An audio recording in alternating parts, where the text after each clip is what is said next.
Our The main topic of research is intracerebral hemorrhage, and what we essentially aim to study in this particular research project is to see if minimally invasive surgery offered any improvement in outcomes after intracerebral hemorrhage.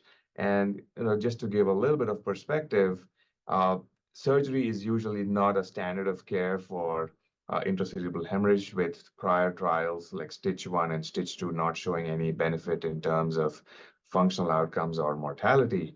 But of late, there have been newer developments in the field of surgery, particularly with minimally invasive surgical techniques. They're called endoport and the endoscopic techniques. And one of the techniques was investigated in a trial called the MISTY trial, which did show an improvement in mortality, but not so much an improvement in minimizing functional disability.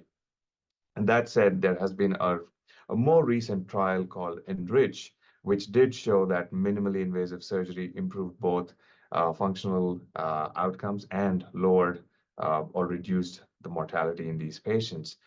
That study is yet to be published. So in the absence of real world data, we don't really know how the results of these randomized trials translate to our patients in clinical practice. And so that was the premise for our study. So we sought to leverage a large national registry, which is maintained by the American Heart Association, called the Get With the Guidelines Registry.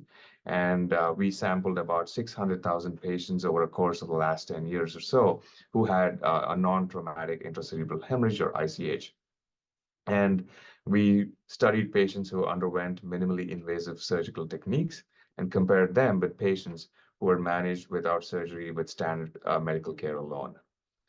We matched these patients based on their baseline medical comorbidities and their demographics so as to make sure that the two samples were equally balanced. And what we found was minimally invasive surgery resulted in lowering the odds of death by almost 60%. Um, and Unfortunately, we couldn't really study any significant differences in functional outcomes. The reason being, we had only data at the time of discharge from an ICH hospitalization. And we know for a fact that patients who have an ICH have a more protracted course of recovery, which goes on for months to years. And so we did not have long-term data to study functional outcomes long-term. But in the absence of that, I think this data is very reassuring that minimally invasive surgical techniques do clearly offer an improvement in hospital mortality.